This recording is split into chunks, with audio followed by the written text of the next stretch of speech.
Hello everyone, आप सब कैसे हैं? मैं उम्मीद करता हूं कि बहुत अच्छे होंगे और अपनी पढ़ाई को बहुत अच्छे से कर रहे होंगे। मैं Akash Kumar Badana ICT virtual classroom में आपका बहुत बहुत स्वागत करता हूं मेरे प्यारे बच्चों। जैसे आपको पता है मेरे प्यारे बच्चों, बेसिकली हमारी आपका जो है मेरे प्यारे बच्चों 9th क्लास है। 9th क्लास में हम लोग अपोहा तंत्र यानी कि ज्योग्राफी देख रहे हैं। ज्योग्राफी के अंतर्गत मेरे प्यारे बच्चों बहुत सारी चीज मैं आपको पढ़ा चुका हूँ, बता चुका हूँ। कल हमने इन सारी नदियों को देखा है, कहाँ कहाँ से कौन सी नदियां निकल रही थी। मतलब हम आपके और कुल मिलाकर लिखने के रूप में हम लोग आपका ब्रह्मपुत्र नदी तक हम इसको लिख चुके हैं। ब्रह्मपुत्र नदी तक हम इसको देख चुके थे। आज हमको प्रायद्वीपीय नदी भी हम लोग पढ़ चुके हैं कि कहाँ कहाँ से हैं। आज मैं आपको शॉर्ट नोट रूप में इनको लिखवा दूंगा ताकि आप इनको किस तरीके से आप इनको याद कर सकते हैं, और याद करेंगे तो याद कैसे रहेंगी ये सब हम लोग इसमें देखेंगे। क्लियर है?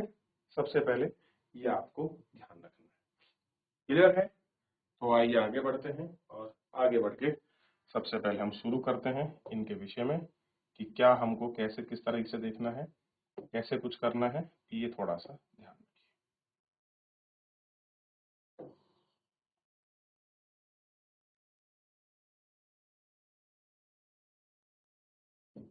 ये हो गया। अरे पीछा के पीछे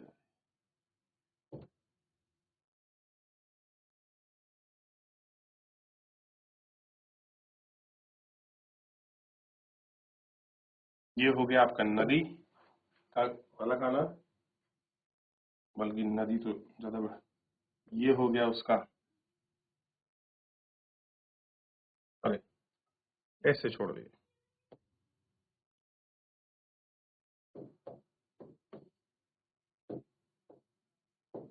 सिंपल रूप में लिखिए। तो सबसे पहले आप हम लोग देख रहे हैं प्रायद्वीपीय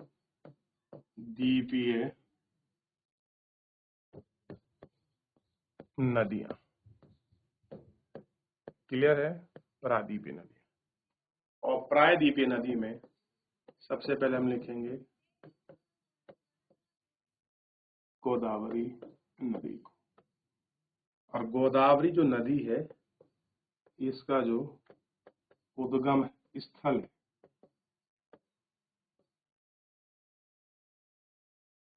कहाँ है, तो क्लियर होना चाहिए। गोदावरी जो आपकी नदी है, इस गोदावरी नदी का उद्गम स्थल कहाँ है? आपका त्र्यंबकम पठार। बताइए कहाँ है त्र्यंबकम?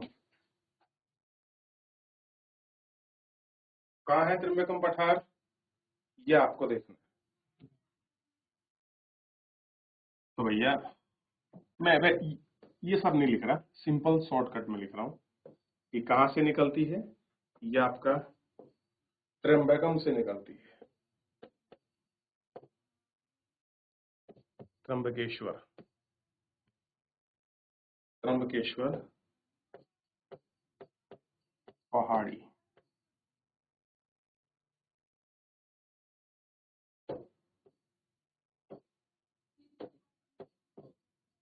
जो त्र्यंबकेश्वर पहाड़ी है, और ये कहाँ पड़ती है?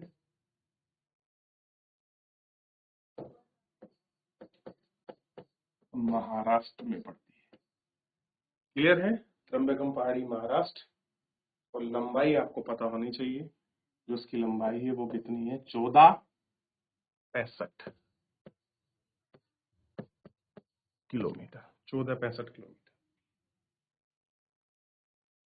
और बेसिकली जो इसका गिरती है वो गिरती कहाँ है, तो ध्यान रखना है,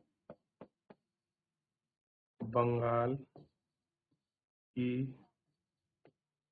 खाड़ी।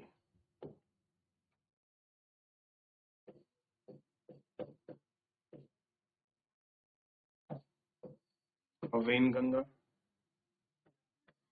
प्रणहिता, प्रणहिता, और एक नदी और है मजीरा।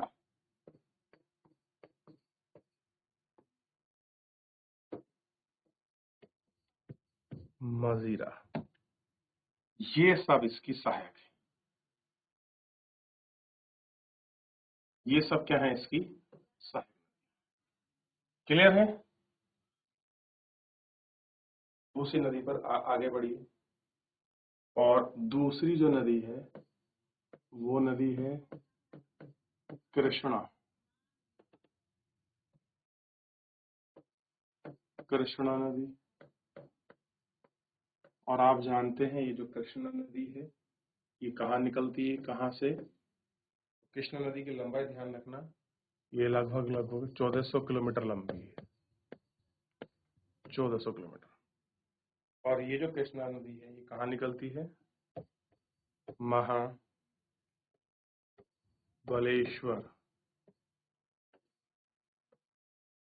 की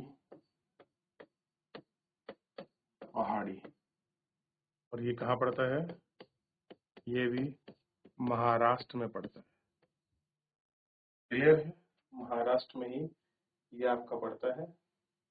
और ध्यान रखना गिरती कहाँ पर है? तो बंगाल की खाड़ी में ये नदियां गिर जाती हैं। अगर मैं सहायक नदी की बात करूं,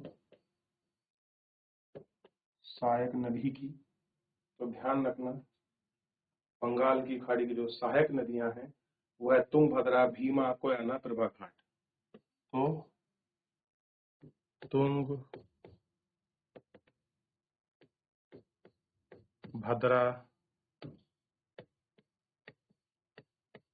भीमा,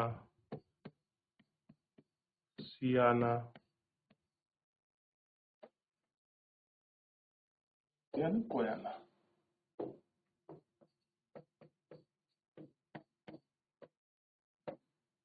कोयना और घाट,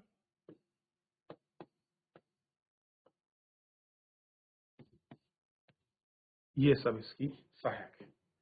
जल्दी जल्दी से कॉपी कीजिए।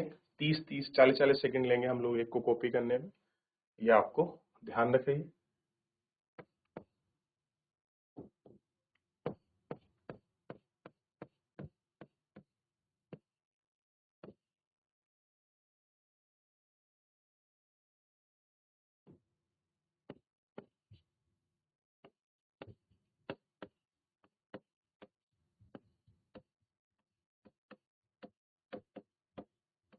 त्र्यंबकेश्वर की पहाड़ी है और ये महाराष्ट्र है। इस तरीके से कुछ नदियां आती हैं और फाइनली कहाँ गिरती है? बंगाल की खाड़ी। ध्यान रहेगा, बंगाल की खाड़ी ये मुख्य नदी है तो और भी।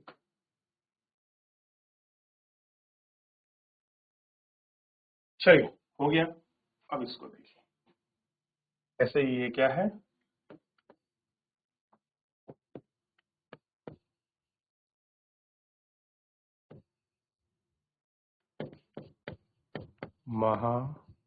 महाबलेश्वर, ये भी महाराष्ट्र है।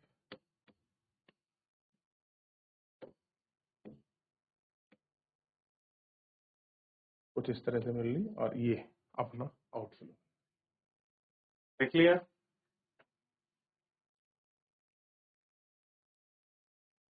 आगे बढ़े।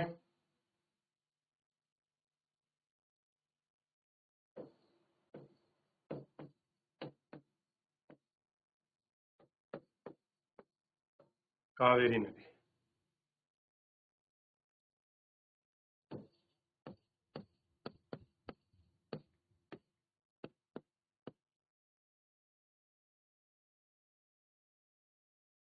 गलती कहाँ से है?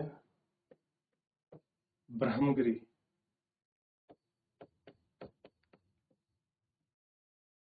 ब्रह्मगिरी पहाड़ी। और एक जगह पड़ती है ब्रह्मगिरी की पहाड़ी में, कोडांगू। और ये जो ब्रह्म की पहाड़ी कहाँ पड़ती है? कर्ना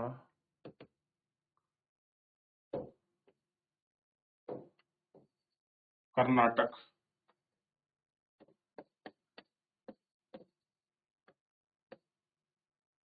कर्नाटक में ये भी बंगाली खाड़ी में गिरेगी।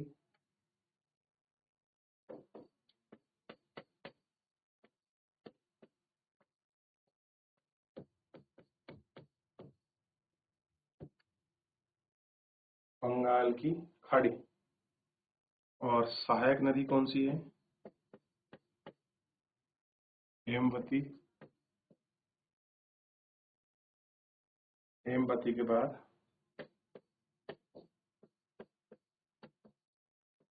हिमसी, अरका और अमरावती। अरकावती और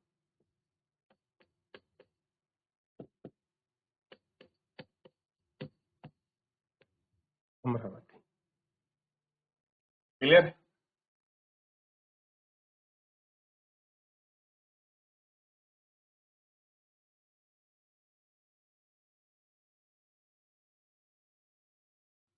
महानदी।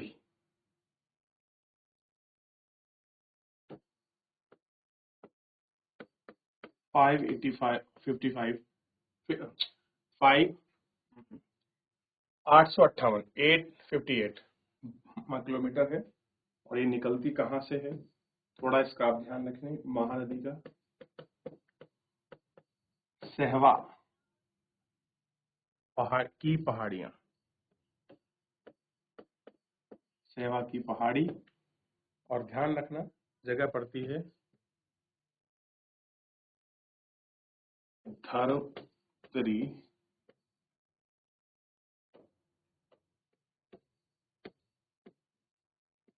छत्तीसगढ़। छत्तीसगढ़।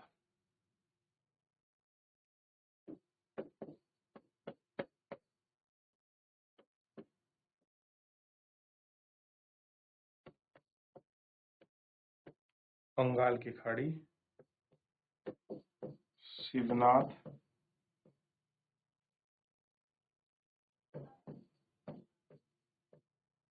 इब, जोक, मड और तेल।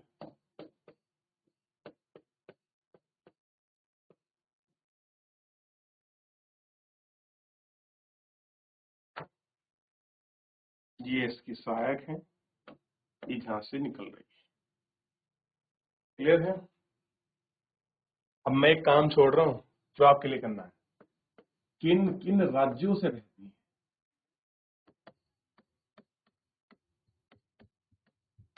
राज्यों से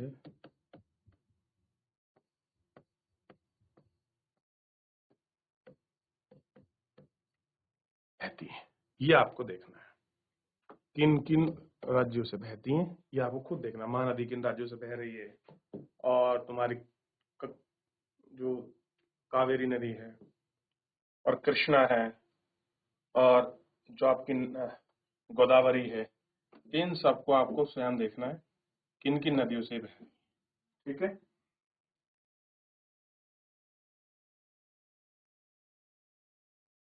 अब नर्मदा नदी, और आपको पता होना चाहिए नर्मदा नदी कितनी है? 1300 किलोमीटर के आसपास, 1312 किलोमीटर है। और निकलती कहाँ से है? तो अमरकंटक,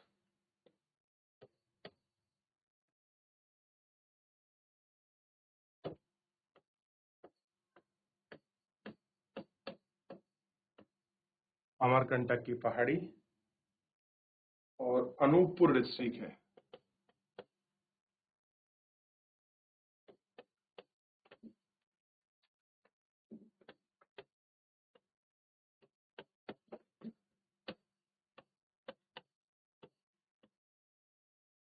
मध्य प्रदेश।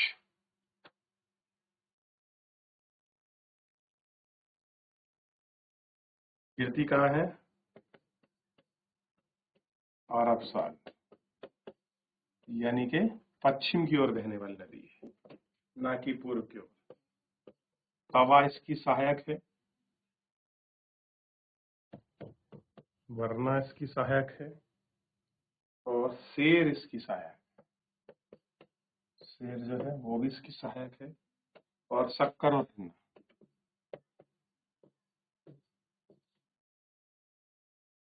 और हिरन, ये सब इसकी सहायक। क्लियर है? देख लिया? लिखिए।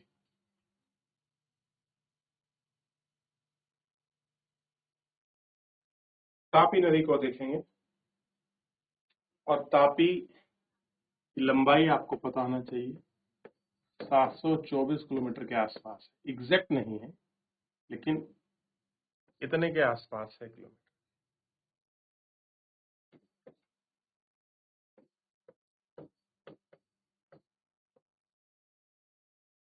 और जिला पड़ता है बैतूल, और आपको पता होना चाहिए बैतूल पड़ता है मध्य प्रदेश में। मध्य प्रदेश, बैतूल जिला। ठीक है? और ये भी कहाँ गिरती है? अरब सागर। बेसिकली तापी नदी नर्मदा की सहायक, अरब सागर में। क्लियर है? और इसकी कुछ सहायक नदी है, ऐसे लिख देता हूँ, आपको याद रहेगा ना। मैंने जो सहायक लिखा हूँ, जैसे पूर्णा इसकी सहायक है, गिरना इसकी सहायक है, और गिरना के साथ वसुधरा और पंजरा। वसुधार और पंजारा या पंजरा। क्लियर है? ये सब इसकी सहायक। ध्यान रहेगा? चलिए, नर्मदा लिख लिया, अब इसको लिख लीजिए, इतनी की सहायक नदी। फिर हम आगे बढ़े। हो गया? अब आगे बढ़े। जितनी भी सहायक नदियां थी हम शहरी देख चुके हैं, अब थोड़ा सा आगे बढ़ते हैं। अब देखिए, इन बड़ी नदियों के अतिरिक्त कुछ छोटी नदियां हैं जो पूर्व की तरफ बहती हैं। दामोदर, ब्राह्मणी, वैतरणी और स्वर्णरेखा। इनके महत्वपूर्ण उदाहरण आप एटलस में ढूंढ लीजिए। पृथ्वी के धरातल पर लगभग 31% भाग पर जल से ढका है, लेकिन 97% भाग लवणीय है। केवल 3% वाटर ही ऐसा है जिनको हम फ्रेश यानी कि स्वच्छ जल, यानी कि जिसको आप पीने योग्य कह सकते हैं। और इसका भी 3/4 जो भाग है वो कहाँ से मिलता है? हिमानी। हिमानी का मतलब समझते हो? ग्लेशियर यानी कि हिमनद, हिमनद से मिलता है। तो सबसे ज्यादा फ्रेश वाटर का सोर्स क्या है? हिमनद। नदियां झीलें बहुत कम है बेटा, उससे ज्यादा तो हमारे एटमॉस्फेयर में है। क्लियर है? बात करते हैं झीलों की, और झील की बात जहां आए वहां नैनीताल का जिक्र कैसे ना आए। तो आप देखिए नैनीताल में कितनी झीलें आप ढूंढिए। कश्मीर घाटी में प्रसिद्ध डल झील, नाव वाले घर, क्या क्या मिलेंगे आपको? नाव वाले घर, शिकार से परिचित होंगे जो प्रत्येक वर्ष हजारों पर्यटनों को आकर्षित करते हैं। इस प्रकार अन्य झील वाले स्थान होंगे, और वहां पर आपका नौकाया, तैराकी और अन्य ये सारी झीलें आपको देखने के लिए मिलेंगी। कल्पना कीजिए कि अगर कश्मीर, नैनीताल दूसरे पर्यटन स्थलों पर झीलें नहीं होती, तब उतना ही आकर्षण लगता जितना कि आज करते हैं। आपने यह जानने की कोशिश की कि इन पर्यटकों को आकर्षित करने के लिए किसी स्थान पर झीलों का क्या महत्व है? मानव के लिए कारण, महत्व, पृथ्वी की गर्त, इन सबको पढ़ेंगे और किसको झील कहते हैं। झील मानव निर्मित भी हो सकती है, और प्रकृति पर जो पृथ्वी पर जो गड्ढा बन जाता है, जहां पर जल जमा हो जाता है, उसको हम क्या कहते हैं? झील। कुछ आपका प्लेट टेक्टोनिक की वजह से बनती है, कुछ मानव निर्मित बनती हैं, कुछ गड्ढा पड़ने की वजह से बनती हैं, कुछ नदियां बना देती हैं। क्लियर है? कुछ आपका ज्वालामुखी फटता है तब आपका बन जाता है, कोई भाग नीचे धंस जाता है, उसकी वजह से भी झील बन जाती है। अब भारत की प्रमुख झीलों को आपको देखना है कि भारत में कौन कौन सी प्रमुख झीलें हैं और कहाँ कहाँ पर हैं। इन सबको आपको खोजना देखना है। क्लियर है? ध्यान रखिए, इनको हम लोग देखेंगे, खोजेंगे, बात करेंगे।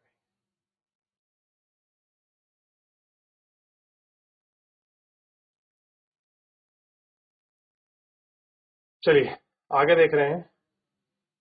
अब कह रहे हैं कि बड़े आकार वाली झील को समुद्र कहा जाता है। जैसे कैस्पियन सागर, ये वास्तव में झील है। डेड सी, ये असल में जो है आपका झील है। और अरल सागर, ये भी झील है। यानी कि ये क्या है, सागर नहीं है, ये झील है, क्योंकि इनका रूप आकार बहुत बड़ा है, इस वजह से हम इनको सागर कहते हैं। भारत में बहुत सी झीलें हैं जो एक दूसरे के साथ आकार व लक्षणों से भिन्न हैं और ये स्थायी होती हैं। कुछ केवल वर्षा ऋतु में ही होती हैं, जैसे कि अंतर्देशीय प्रवाह, शुष्क क्षेत्र वाली द्रोणी झीलें, और कुछ ऐसी झीलें हैं जिनका निर्माण हिमानियों और बर्फ की चट्टानों की प्रक्रिया के फलस्वरूप हुआ है, जबकि कुछ झीलों का निर्माण वायु, नदियां और मानवीकृत क्रियाकलापों के कारण हुआ है। एक विषभ नदी बाढ़ वाले क्षेत्र में कटकर गोखुर झील का निर्माण करती है। सपाट बार रोधी क्षेत्रों को लैगून का निर्माण करती है, जैसे चिल्का झील, पुलिकट झील, कोल्लूरू झील। अंतर्देशीय भागों में भी झील पाई जाती हैं, जिन झीलों को आप अच्छे से देखेंगे। कैसी मिलेगी? अंतर भागों में। होने वाली झील कभी कभी मौसमों पर भी निर्भर करती है। कैसा होता है कि जो आपका मौसम है, इन मौसमों पर भी निर्भर करती है, वो मौसमी है। उदाहरण के लिए राजस्थान की सांबर झील को देख लीजिए। एक इसका लवणीय झील मिलेगी, जिसका उपयोग केवल नमक बनाने के लिए करते हैं। मीठे पानी की अधिकांश झील क्या मिलती है? हिमालय क्षेत्र। मीठे का मतलब समझते हो, गुड़ चीनी शक्कर मिला हुआ नहीं है इसमें। मीठे पानी का मतलब है जो पानी हम लोग पीते हैं उसको हम फ्रेश वाटर, जो बिल्कुल हम जिसको हम इनटेक कर सकते हैं वाटर को, वही आपका मीठा पानी है। वो क्या है आपका? वो आपका मीठा पानी है। एक दूसरे शब्दों में, हिमानी से कोई द्रोणी गहरी बनाई जाती है तो हिमनद पिघलने से भर गया है। शिलाओं का मिट्टी के हिमानियों का बांध बनी है। इसके विपरीत जम्मू कश्मीर वुलर झील भूगर्भीय कृपया के कारण बनी है। तो जम्मू कश्मीर की जो वुलर झील है वो कैसे बनी है? प्लेट टेक्टोनिक जब आपके हिमालय बन रहा तब की है। ऐसे ही डल झील, भीमताल, नैनीताल, लोकताल, बड़ा पानी कुछ अन्य महत्वपूर्ण झील है। मैंने कहा ना, जहाँ झील आए और नैनीताल की बात ना आए, ऐसे कैसे हो सकता है? नैनीताल के बिना अधूरी है झील। चलिए इनको देख लीजिए, कर लीजिए, इतना आपको ध्यान रखना। ठीक है।